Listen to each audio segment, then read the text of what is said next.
All right, this meeting is being live streamed. Good morning, everybody. Happy September 27th. Welcome to the Morning Coffee Review. I'm joined here, as always, with Michael Achabe, but today we have a special guest. We have Peter Noyes from Bluebeam himself, Bluebeam themselves, joining us to just talk and hang out and talk some of the new Review 21 things, Bluebeam Cloud. As always, we are community-based. We're here to answer whatever questions you may have, or just banter, and questions are already starting to roll in. But before those do, Peter, why don't you introduce yourself and what you do with Bluebeam? Sure. Well, first of all, happy to be here. So Peter Noyes, I'm Principal Product Manager at Bluebeam. I actually just celebrated my 20-year anniversary at Bluebeam, so I've been around since the beginning. I was an engineer, one of the first engineers on Review, and I made the jump to product management a few years ago, and today I lead the team of product managers responsible for Bluebeam Cloud. Wow. I mean, you can just kind of drop that like it's no big deal, but that's a pretty big deal for us. And you know, the things that have come out in the last week have been pretty amazing, and the response has been outstanding. Hopefully you are seeing the fruits of all your labors over the years. So one of the questions that came in already, and it's been on our mind, was at XCon. So a number of XCon attendees are joining us this morning, and they were at XCon. Was the demo live? Yes, that demo was live. See, I thought so too.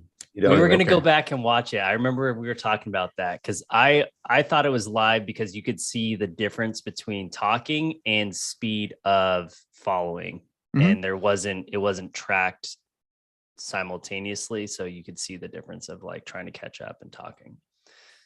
Right. So for those who weren't able to watch the keynote, either live or the recorded version of XCon, which was last month in San Diego, XCon, the big Bluebeam conference, you've heard us talk about it a bunch of times. They did a demo live of Bluebeam Cloud, and we're going to be talking about Bluebeam Cloud more next week. But the demo, you know, as we all do, and we do demos ourselves a lot here, Michael and I do. Sometimes they're pre-recorded and sometimes you can't tell.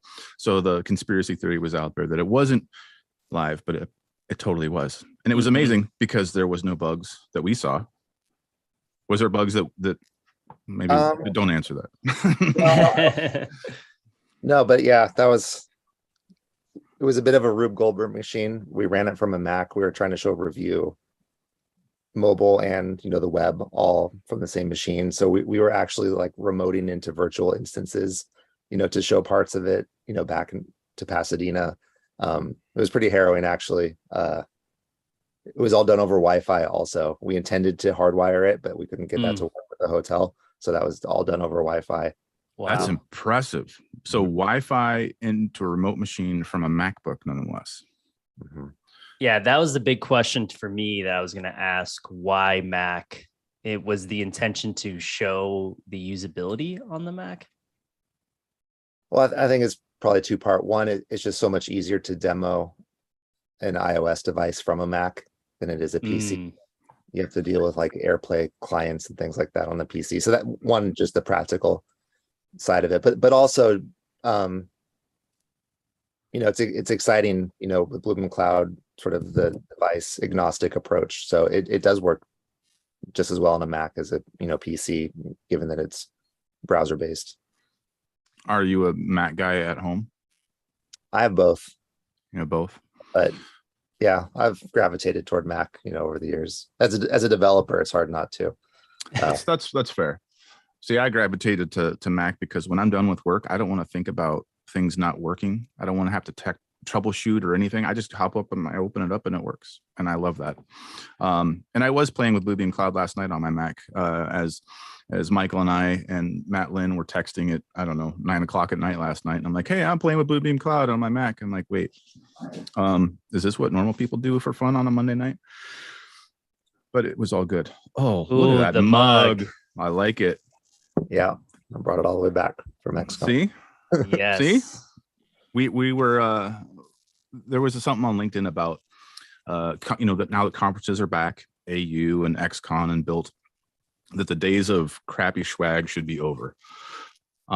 So our marketing team was smart, and they made those amazing coffee mugs, and We love them. I used mine yesterday. I'm one of the biggest proponents of not getting swag that is quality. I'll look at it, and if it's not, I'm like, you can have it. Oh, great. Another stress ball. Oh, sweet. Yeah. You know, or those little cheapy flashlights. I'm over it. Give me good stuff. Apparently at AU. So those of you who are going to Autodesk University, go find the HEG booth. They've got whiskey ice cube molds. So that's something I haven't seen before.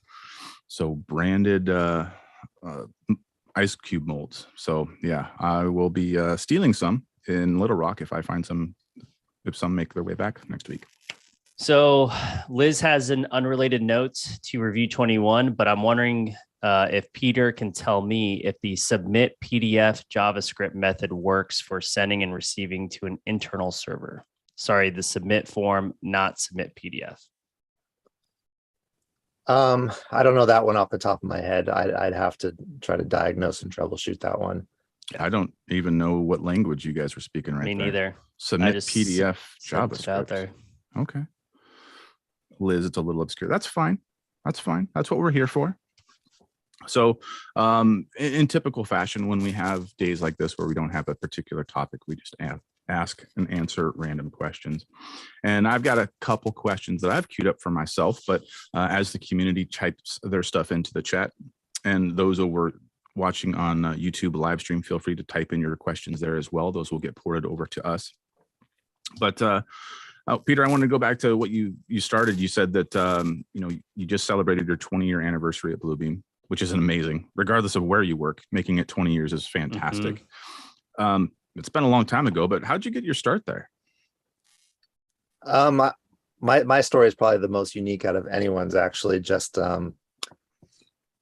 I started as an intern at this aerospace company. It was called ASI, and Bluebeam spun out of that aerospace company. So I started as a software developer intern in 2000, so 22 years ago. Only because my friend from high school, her dad worked, was vice president at the aerospace company. So I was offered a summer internship. I ended up sticking around there. I worked every summer, every Christmas break. And then, you know, sort of the ideas around Bluebeam started percolating, you know, with a couple of people that were there, and we ended up spinning out in 2002, and I came along for the ride, and yeah, been there ever since. Do you ever, I mean, Bluebeam is obviously amazing. He's doing wonderful things for all types of industries, but do you miss aerospace? Do you want to be an astronaut when you grow up sometime? I don't know if I ever want to be an astronaut. I was always doing software development, even at the aerospace company. Those were fun days, though. Those were some of the best and brightest, you know, people from JPL that spun out to create that aerospace company. They created all of the robotic arms for the Spirit Opportunity rover. So I was around those people while they were, you know, manufacturing those parts, while they were designing those arms. So it was just, I was like a sponge, just absorbing, you know, just being around that environment.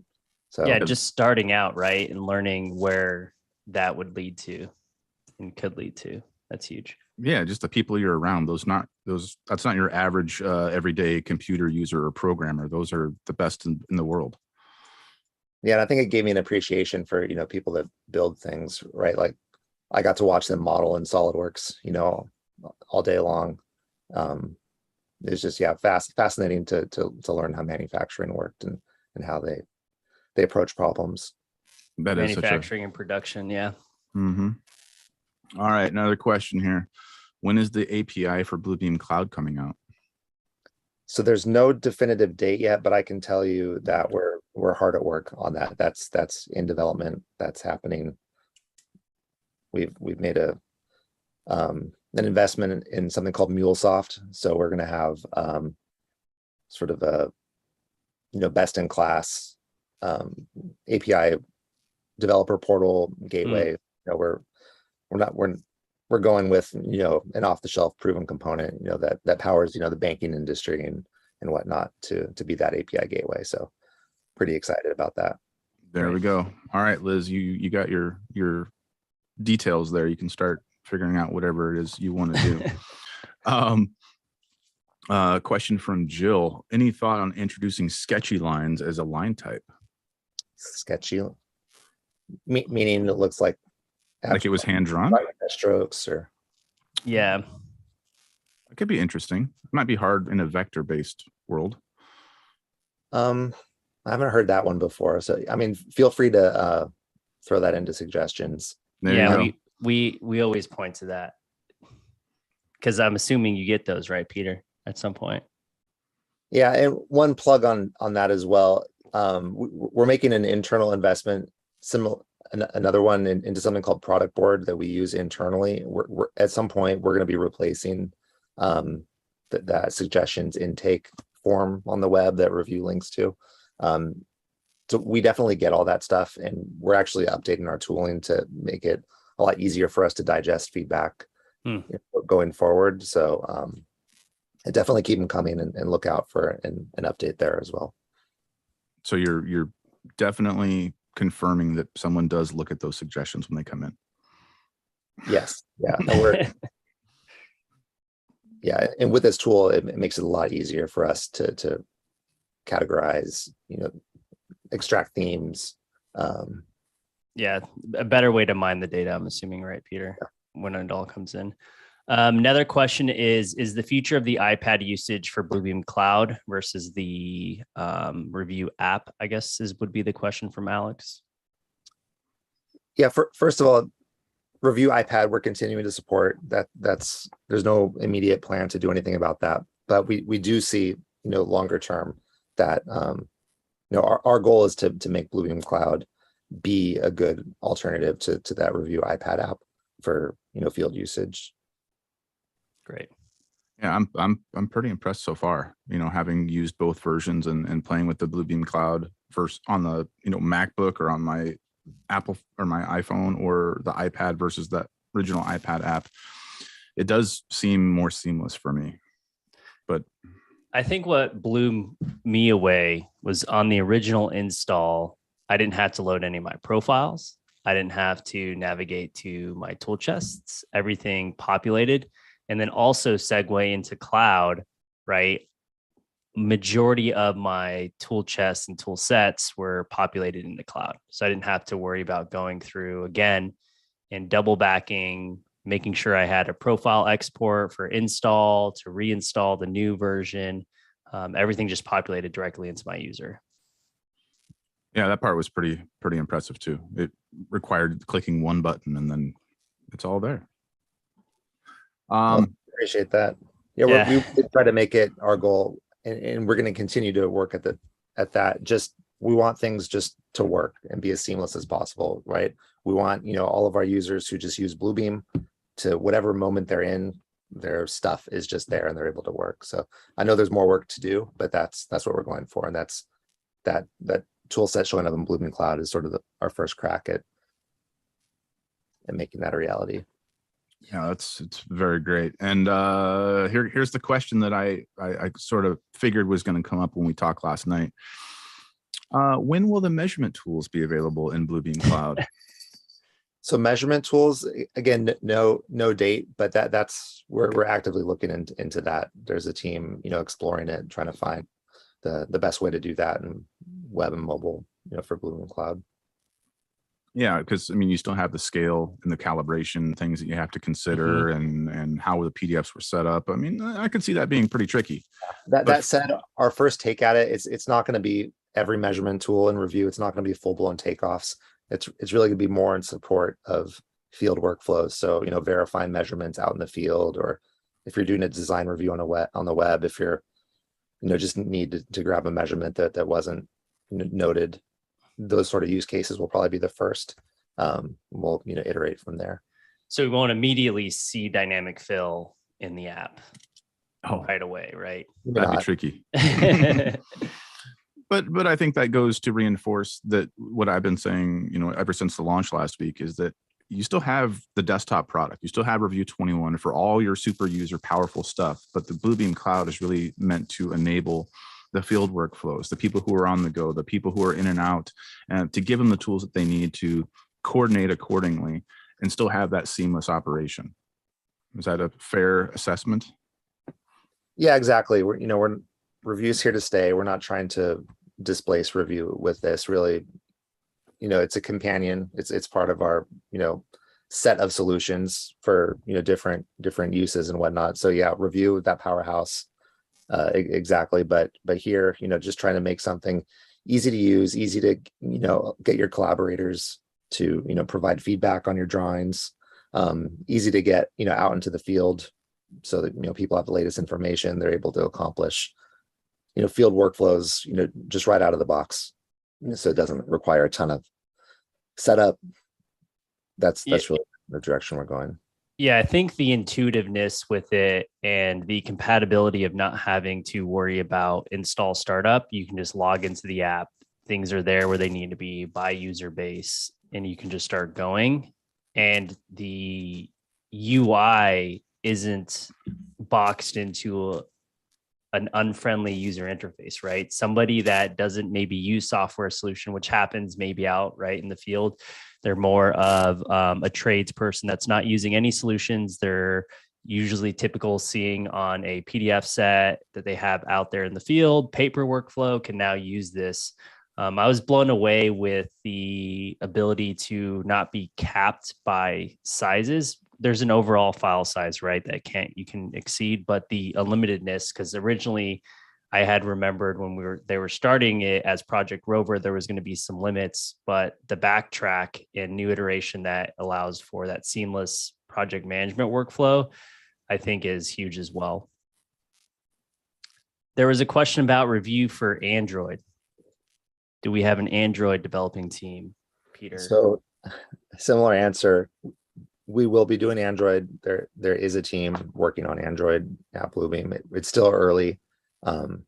It'll, it's not going to come out the gate, with absolutely everything that's there on the iOS app, but we're pretty excited about it internally.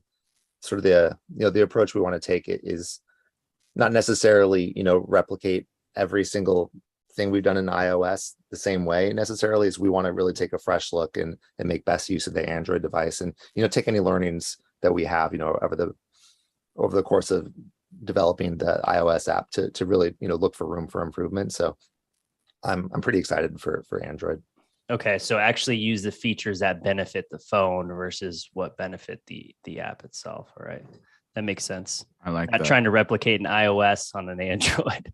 And so many people try that with different apps, Yeah. and it doesn't come off as genuine, and doesn't come off as,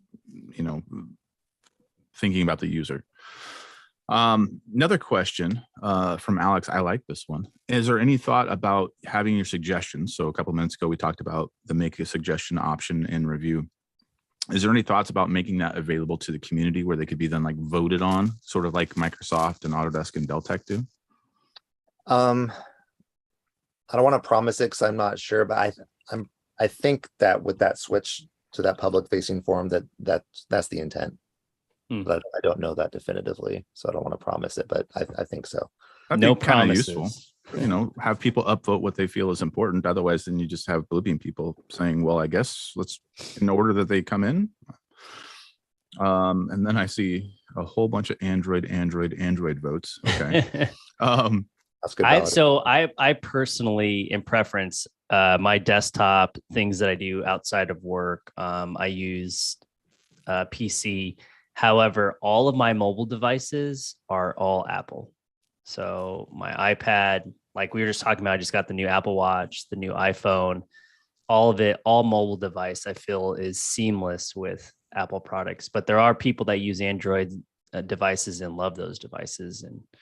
And we're definitely seeing a note here. And we did a comparison here before on the Surface Pro versus the iPad, in which one, A, we preferred, B, what you get for performance and cost value, right? Because that's something that I think everyone misses note on.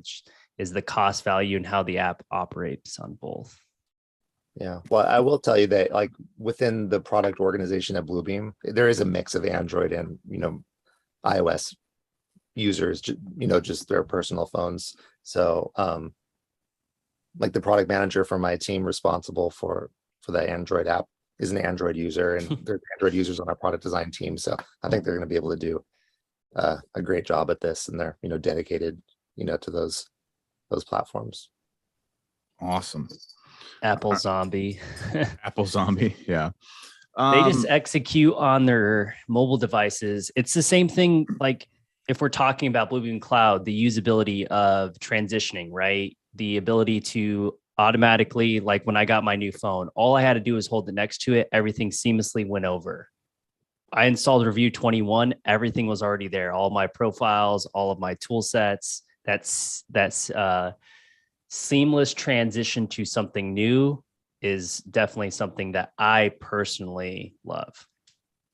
Absolutely. I mean, that's always the worst, is buying something new, some new toy. And then it's like, wait, I got to read instructions and I got to set up everything. And it's like all this effort before you get your joy out of the device. And I think that's one thing that I think a lot of brands are paying attention to. Maybe, at least I feel it. It's pretty fun. It's the hardest thing to get right. Yeah, absolutely. A couple more good question, good chat going on here.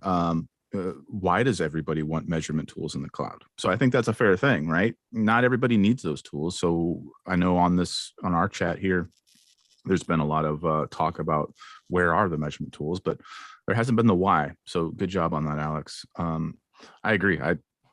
That one didn't really bother me, but I knew it was going to come up.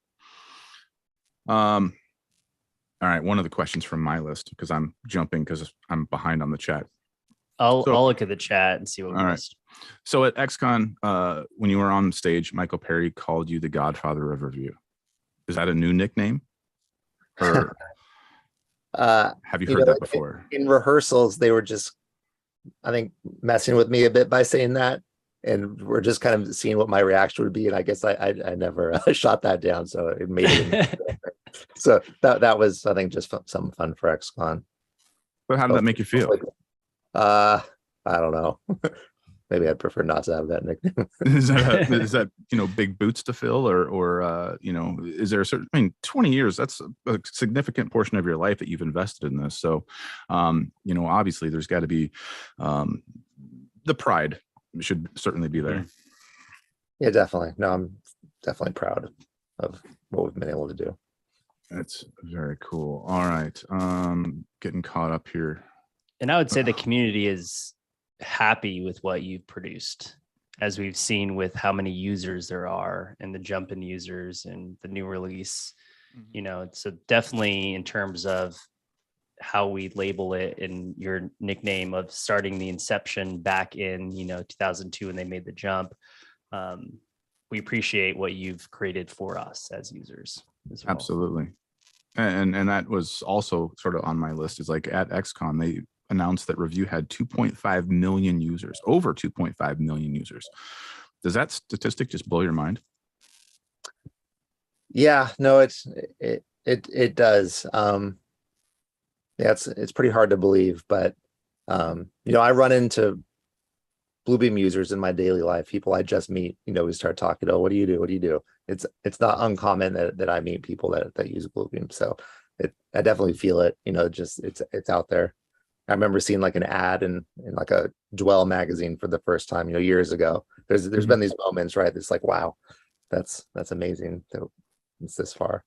Yeah, when Michael and I were in Banff a couple of weeks ago, here it is 11 or 12 at night, and we're maybe at a adult beverage facility, and we ran into somebody, and we were dressed up silly per the theme, and they're like, what do you guys do? Like, oh, we work for a company that does software, Autodesk and Bluebeam. Like, oh, Bluebeam, you do Bluebeam?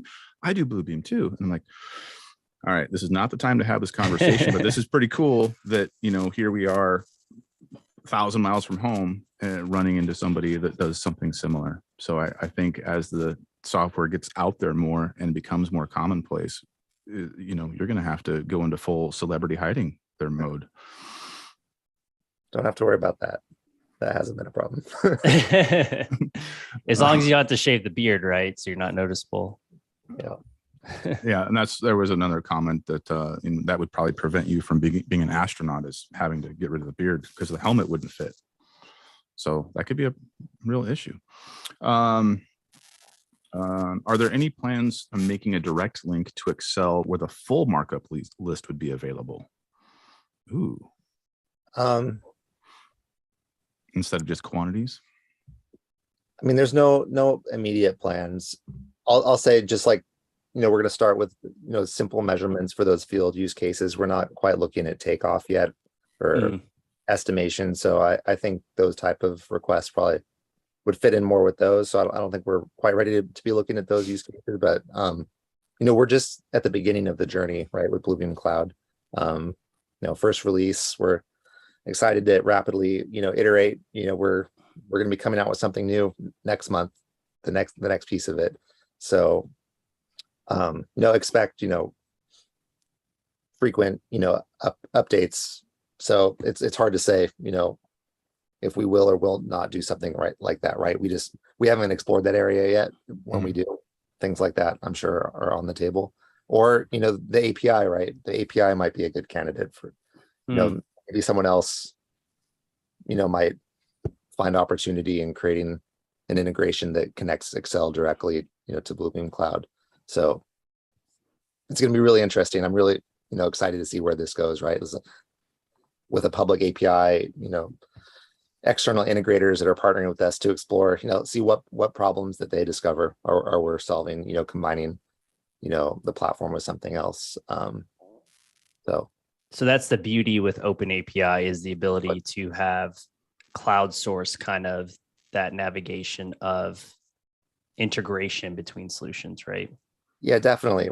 And someone creating an integration, might be interested in a niche that's smaller than we would, consider building, but there's still value there. So, it kind of catches a longer tail of use cases, right? When you get partners involved in extending those capabilities. That speaking of APIs and developing and all that other stuff, Sheldon brought up a question that I didn't even cross my mind, and I figured that it's probably a stress point. What browser does cloud work best with, and how do you have to plan around all the different browser types for developing a web-based thing like Bluebeam Cloud? So the browsers are very interesting. I would say it works best in Chromium based browsers at this point. And part of that is it took a lot of browser innovation to get to the point to where we could even build Bluebeam Cloud. Just technology speaking. For instance, Bluebeam Cloud uses something called Webassembly for parts of it that is only supported by modern browsers, driven by Firefox, by Chromium. So it was like this amazing convergence of the browser technology with the converging with our desire, to do this, that came together that allowed it to happen. So, and it's kind of fortuitous, right? Like for a long time, Internet Explorer, IE 11, was pretty predominant. A number of people still use that, but Microsoft end of life that, at the right moment, they came out with the new Edge that is Chromium based. So all of this kind of came together in a really helpful way to get us to be able to build this type of application. But any major browser will work. Safari, Firefox, anything Chromium based, and that covers Chrome itself or the new Edge. It works on my Opera, and I don't know what Opera runs off of, but it's pretty fun. I noticed the transition with Edge because it was most recent whenever you open up Internet Explorer now, it just pushes you to Edge, and that's what I usually talk about with tabs when we're training in Bluebeam Revu, and the ability to pull out PDFs separate from the interface of Revu, and that recollection of, do you use Chrome? Or now Edge has the same thing, right? We have tabular views in the capabilities of that. So that's good to note that it's actually intriguing to hear, because I had no idea in terms of the back end of how hard it would be to navigate into some type of web-based app and what ventures you had to go upon to find out. And it's cool to understand that you guys hit the peak at the right time to create it at the same sequence of the new iteration of exploring through the internet. So no doubt. Question from Liz. at XCon, it was said that it'll be easier to update Bluebeam more frequently. Was that the cloud only, or was that comment about Review 21 in cloud? Probably that was stated more toward updating the cloud. Review 21 is part of that subscription package at this point. We will continue to put out releases for it, but it will still be a similar update process as we've had in review thus far. There is that in-app notification and new versions available. Going forward, no one will ever have to worry about serial numbers or product keys again. It's just in perpetuity. You just sign in with your Bluebeam ID, and if you are a licensed subscriber, it will just work. So from that perspective, it's easier. But in terms of deploying it, it's a similar deployment process. Yeah, it's been working great for me so far. We got it running last week on launch day, and haven't really had a whole lot of issues other than me realizing how many profiles and tool sets and just junk that I've accumulated that maybe I need to clean out. Doing training so often and doing different demos, I've got a collection of stuff that I may be ready to start over and clean house a little bit. And there's a great feature for that. Somehow they embedded that into review to reset everything, and you could export some things out that you wanted and then re-bring it back in. Yeah, that button is far more powerful than we give it credit for. Where did that come from? Has that always been? I've been using review since I think version 16. I don't remember reset back then, but I'm sure it was there. No, that's been around since the beginning, right? Part of it is a tech support tool as well. It benefits us, right? Yeah. Easy button tech support can use to troubleshoot. But I think that's been there for a long time. Get back to basics, basically. Let's reset it, check where it's at, get a pulse, and then go back forward.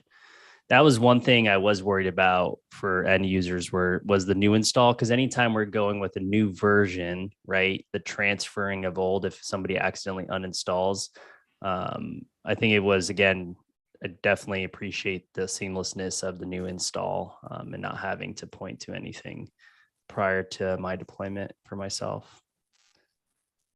No doubt. There was a tech support issue that came in the other day about Excel and Bluebeam messing with Autodesk, and I'm like, I don't even know who you would even send this to, because you've got Microsoft, Autodesk, and Bluebeam all involved. Just reset it, and yeah, I I would love to take a look at that and see what their main issue of root cause was. Question about, I'm scrolling all the way up. That's why. Never mind. These were already asked. Yeah, no doubt. Here's a question. Well, actually, this is not as difficult as a question because it's actually explained in the end of life FAQ that was sent out, which is brilliant, by the way. Can you speak to the decision to remove access to Studio for the older versions of Revu come March 2023? So end of life goes for 19 and below. Those versions are going to lose access to Studio because there's a new platform. Can you go into more detail about that? Sure. Maybe. Part of it, a big part of it is just technical, in that it's been an extraordinary amount of work to have old versions of Revu continue to be able to access, Studio. There's a lot of just maintenance. There's a lot of loopholes, and I wouldn't say not loophole, but just the effort, to keep testing, to keep it working. It's very hard to evolve it, to create improvements, when you have these old versions that still are able to connect. For instance, like we're going through a 64-bit, 32-bit, problem, right now. Just with the way data is stored, and the old clients only know about 32-bit. We're trying to get it to 60. There's just so many of those things that technically it's just, we would rather spend the money to create new value and to, invest in new features and capabilities in Bluebeam Cloud than to, continue to support, those old versions on Studio.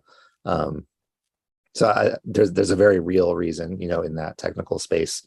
The other reason, right, is,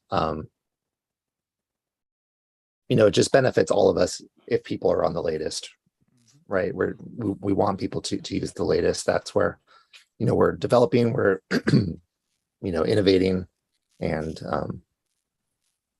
trying to push the needle forward, right? And if we're in legacy, we're going to be drawn back. And that was announced with the end of life again, like Jason was saying. So end of sale gets announced, and then you have a date of end of life and sequencing those out. So we talked about that here, plenty of time on the MCR. Another question would be Microsoft Teams. I actually like this question, Doug, since we are moving to Teams. Is there going to be an integration at some point into Microsoft Teams? An app, right? Yeah. We're not actively developing anything with Teams at this moment, but that said, we are working on that public API. We have experience, working with SharePoint, OneDrive, so definitely not off the table. I think it's, another one of those things where we'll just have to see how this plays out if someone else builds that, if we build that. But things currently in development, Android measurements, at this point, not the public API, but not Teams yet. Okay. I have to say why. Like, why? I don't see how a Teams integration would improve my life at all. But maybe so you have the option to add different apps within a Teams segment. I don't know what would maybe be the benefit. I guess maybe let's just future thought, instead of going into review to do coordination in a studio project or session, maybe you do session collaboration in Teams, right? I don't know. Okay. Just spitballing ideas here. What we've heard is collaborating on PDF files that are in Teams. Yeah. Oh, okay. So then bring the PDF that's in Teams into the session or something in that same realm. Okay. Something like that. Yeah. Another question is, if you can answer this or not, you can say you don't know where it is. XCon 23, where will it be held? Honestly, I haven't heard yet. I don't know. Okay.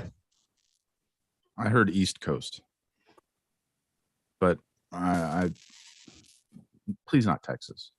Nothing wrong with Texas, but I've been there a lot.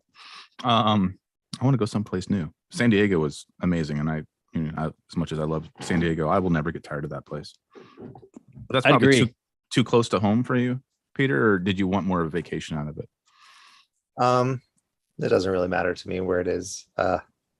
My vote would actually be New Orleans, actually. Really? I've been to some fun conferences there. I don't think we've done DC, we've done Austin, but I don't think we've done any true Southern state yet. So I think that'd be fun. Yeah, we went there for our one team. Was it in February or no? It was March. End of February. Okay, it was like right when Mardi Gras was about to start. Mm-hmm.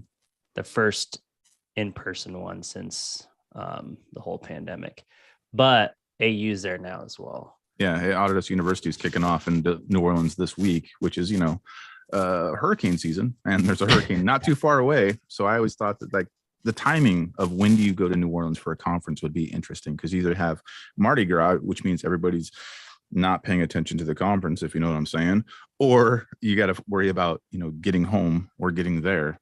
But then again, I had my own travel issues because of blizzards up here in Fargo. So anyway, I'd say the humidity would be more of the the atmosphere of the weather is definitely plays into the fact of how you feel at a conference. That's true. Actually, when we launched Studio, 12 years ago, that was in Miami in the summer. Oof. I remember that. Wow.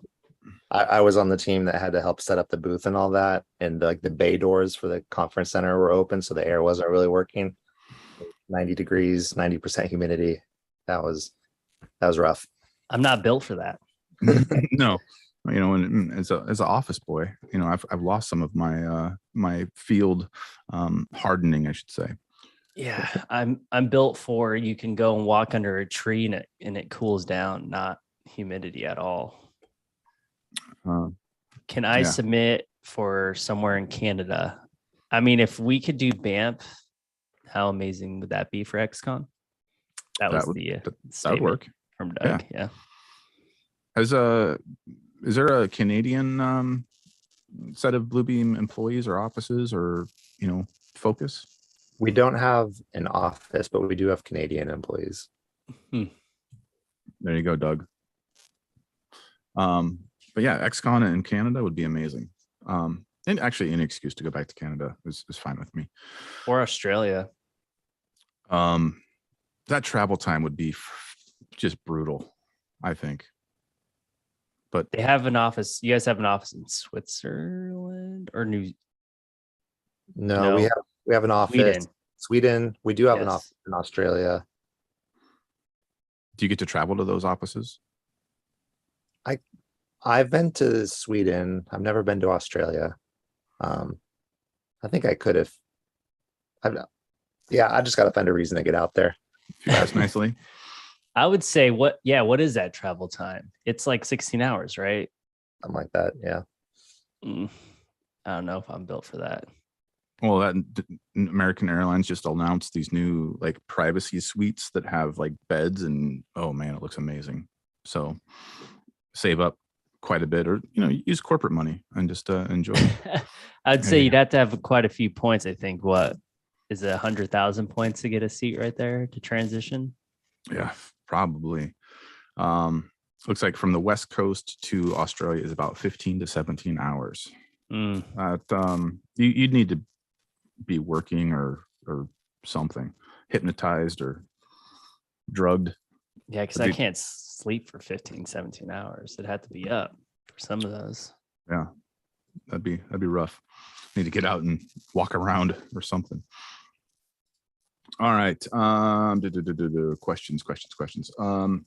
So on a scale of 1 to 10, what was your stress level on launch day last week?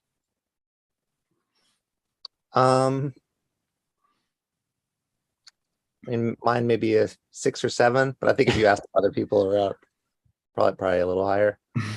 I mean, a lot of planning went into this, right? Like, on the Bluebeam Cloud side, you know, it started as Rover. You know, we got a lot of early adoption. So it's not like we just flipped a switch and suddenly a system no one had ever used before, you know, we went live with it. It was more of a formality that now we'd been supporting, you know, people using it on real world projects for a while. So that's my purview, is more the cloud side, but just the stress of just everything coming together, right? Because you know, what the users see is just the tip of the iceberg, right? Is for us to go from perpetual to subscription. That was a big undertaking, just in terms of all of our back office, you know, capabilities of, you know, billing, managing customers and sales, like all of that stuff, right? There's just a lot of moving parts. So that's where the stress level was, just flipping that switch, you know, having the web stores go from selling perpetual to selling subscription. That's where all that stress was. But for my piece, the Bluebeam Cloud, a little lower, just like I said, it wasn't such a big switch for us. But for everything to come together, you've got your internet facing folks, you've got your support folks, you've got your licensing folks, you've got review team, the cloud team, to all be using synergy and, you know, launching on the same day. That's got to be just a nightmare to just the amount of internal coordination. Yeah, we had to pull off, you know, over the past good amount of time to drive toward this. Yeah, that was a monumental undertaking. So do you work in the office normally, or do you work remotely most of the time? I typically work remote, but I go in every so often. I'm actually going in today. So what do you think the office vibe was like last Tuesday? Do you think it was like, screw it, let's go to the bar? Or do you think it was like jubilant? No, I think jubilant. I think everyone, you know, really put in the extra effort to get us here. So a lot of excitement. You know, it's fun. It's fun for us to get things out, right? Because, you know, we truly we love, having software that's used that people are solving their own problems with. So shipping new software that people are excited about and use, that's what motivates us. So it's a fun day when we're able to make new things available. Yeah, it's like able to open it up, right? Use something new. How can we integrate it? Definitely, I would, from our end, I would say probably from what we saw the most, the struggle was the switch to subscription. Because like I said, when I installed, everything was there. It worked beautifully. Our old project was there from Rover. We were able to go in and still access it, and then add the drawings portions of it, as well as the documents, right? Everything was seamless. Definitely the transition to subscription was a little bit more of a hurdle.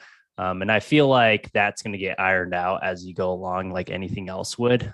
Just that transition from perpetual offering to now a SaaS-based company, I think was definitely the thing that users have felt most. Not all, just some.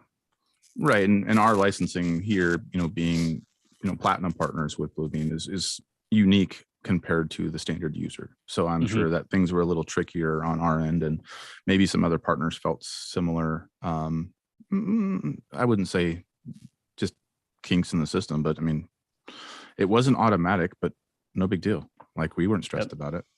Oh,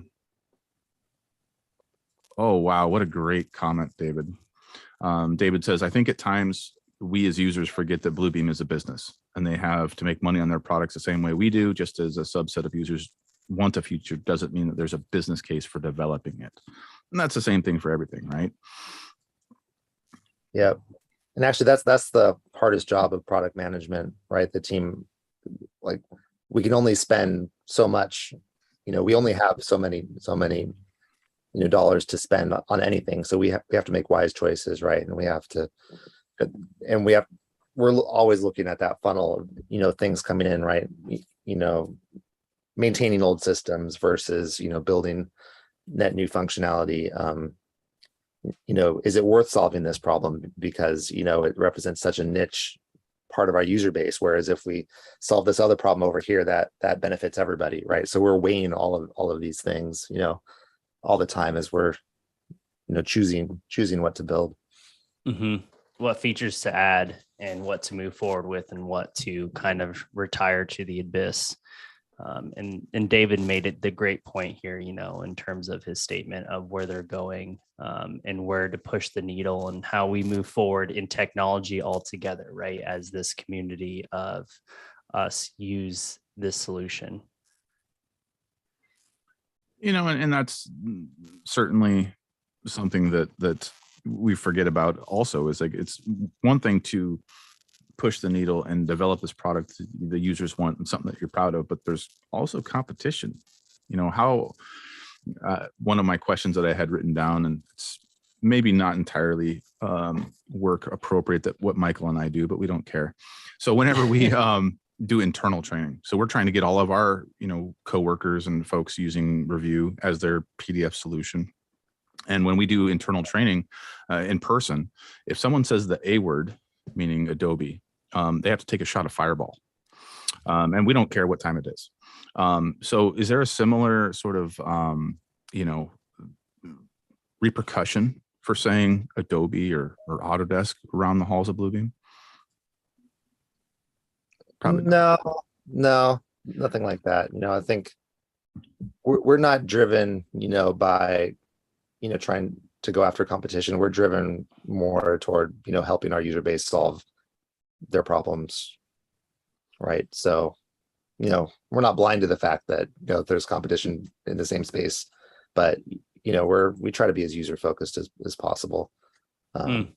And I definitely notice that. I get that vibe from Bluebeam versus, some of the others. You're genuinely exist to make certain workflows better.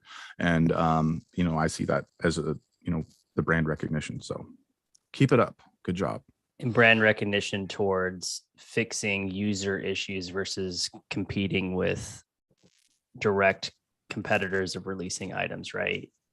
User focused will set you up, I feel like, in the future for success. And that's where we're at now, right? The release of Bluebeam Cloud. Ooh, okay. We got a couple good questions here, and we got about 10 minutes left. So if you got questions for Peter, put them in the chat on YouTube or Zoom, and we will get those asked. But let's go with a good one here from Alex. Can you speak to the expected impact Bluebeam Cloud will have on the architectural and engineering letters of the AEC industry? So not just construction, but when it comes to, architects and engineers, what's the impact the cloud's going to have? Do you feel or want? I think we see, so right now the two main areas of focus for Bluebeam Cloud are really, all those field workflows, but also beginning to enable design review to be able to be accomplished in Bluebeam Cloud. So for the A&E design review, I think makes a lot of sense. Obviously there's always going to be more to do, but just being able to collaborate on your files in the cloud, using our markups, being able to invite outside collaborators and having them able to join by just clicking a link rather than installing anything, that's a big win. Sharing those documents with your owners, it's the same thing. They're probably on a Mac, right? And today there's not a great story, right? You don't want your owner to have to walk them through downloading a big installer, installing it, figuring everything out. You can just send a link, right? So I think it's just going to lower the barrier for collaborators to be able to participate and expedite completing your reviews, getting the feedback you need. But also, I think there are field workflows on the A and E side as well, right? Like architects are out there doing punch walks, so they can use it for that as well. And I would say for the submittal factor, right? RFIs, requests for information, can all be integrated and use case for the AE. So that's a great use case point as well. Is for project management software, you really don't get the true benefit till everyone is in there, across the different parties involved. So if you're the GC and the architect aren't willing to use the same software, right, that workflow breaks apart. And I think we're uniquely positioned, right? And is that since we're already out there with review, we have that user base. There's trust there, right? Is we're positioned to kind of help break down that wall, right, and have something that everyone is comfortable using, and then that's really gonna help move the industry forward, I think. Mm-hmm.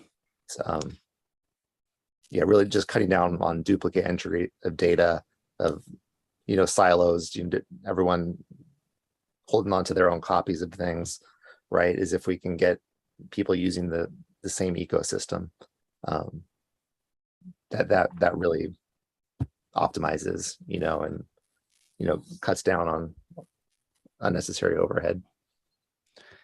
That's the best answer ever, because I think in all of this whole transition thing, we've talked about, you're going to be able to do this and be able to do that. But like breaking down the barriers is one of the biggest things that maybe isn't stated about this, and making it easier for everybody so they're less frustrated, so they're in the proper mindset to make the right design decisions. Wonderful stuff here. I'm excited. Good question though. So a couple more questions. Again, we got 6 minutes left. From Liz, one of the most requested features you see from people is implementing keyboard shortcuts for custom statuses. How would you make that work? And I've heard that suggestion before, and it's one of those. I think it would take a lot of creativity and really digging into that to find a way to make that easy to use, because right now, you can make any custom statuses you want. You can have different state models. You could, people use those statuses for all sorts of things. People use that on oil, refineries to create a way to walk through the plant, to turn off the valves in the right order, right, if they're doing maintenance or something. So they have valve state as a custom status, which is way different than design review statuses. So just how do we make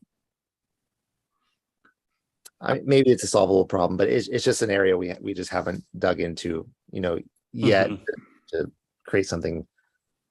I see that as an opportunity for error. Like you can have fat finger something and accidentally set a status, where I like the methodical, you have to think about you're purposefully setting that status. That's just me being. Especially that valve use case, right? Like that. Yeah. If you hit, F5 or something, it's closed or open. I just want them to be exportable is the thing. Yeah. Like a profile or a tool set. That would be my request. I think you can have, I'd have to double check that. I thought you can have custom state models saved to the profile. You can, but export, right? So they work in like a session or something in that realm. Because my issue is with the capability of looping things into a studio session. It has to be saved to the metadata on the PDF for everyone else to have access to the same states. Right. Yeah, it has to be in the PDF before you upload it to the session. Yeah. Comment question from Larkin. By law, we have to keep our records for 10 years. Not sure about cloud storage for that. Well, so that's the other beauty of kind of what we're doing is, it's mobile cloud centric, it's lightweight markup, but part of this is part of that WebAssembly complexity I was talking about earlier, is we've done our best to make everything that we do stay PDF compatible. So behind the scenes, what's happening is we kind of take your PDF, when it goes to the cloud, it becomes a live PDF, if you will, in that it's in a cloud format that the markups are separate from the PDF, so that they're in a proper database. Like there's a lot of reasons to do that, but we can always convert everything that you do back into a real PDF, and all of that metadata persists. So at any point in Bluebeam Cloud, you can bring those files back down. So I think that's a really valid use case, right? Is, while things are happening, while data's flowing, everything's live, easily editable on mobile, you're able to collaborate, but you can still archive everything. So it's very easy to get a dump of everything out of Bluebeam Cloud. That's everything just burned into the PDFs. Then you can archive those PDFs however you want to satisfy, those document preservation, policies and whatnot. I just love Peter's passion that went into that thought process of how, the difference between it being separate, but then the immediate availability of downloading it, caching it local for your archive purposes, right? And then using whatever storage you're using as your archive. Hopefully you're not, I remember going into the office and having printed out sets just sit there. Hopefully you're not printing them out after, but archiving them somewhere, on a local drive or some type of storage that you're using for that solution too. And I mean, that's a future MCR topic in the making right there, talking about how to archive from Bluebeam Cloud or Studio or anything else. So we'll add that to our list. But yeah, we've had calls with clients like, well, hey, we're an architectural firm. We've been in business for 125 years, and we've got plans everywhere, like backing cabinets and stuff on paper that's, onion skin paper that's delicate. What do you do with it? And it's like, well, we're going to have that same problem in 100 years from now. It'll be the chip in your arm or whatever, but who knows, whatever else. All right. I mean, there's a whole part of PDF-A, right? That's all just about archiving. So, I mean, people are thinking about those problems. That's very, very true. All right. I got one more question for you before we wrap up. And this is a great question from Chris. What is the coolest place that you've seen Revu used? Or what's the coolest use case you've seen? Coolest use case. I mean, we've seen it used all over the place. I'll say some of the tool sets people have created are mind blowing, just that I've seen in terms of entire assemblies of that, it's probably more an oil and gas use case, or I don't know, but the most complex markups, you could imagine, that represent something drafted, that's some piece of mechanical machinery that's able to be drag and drop right onto the PDF. There's that use case. Pharmaceuticals have used Bluebeam. I remember requests coming in, to be able to measure in microns, because they're actually doing measurements off of Wow. mechanical drawings. That they actually model the pills, in CAD, and trying to take measurements off of that. That was pretty unique. Microns.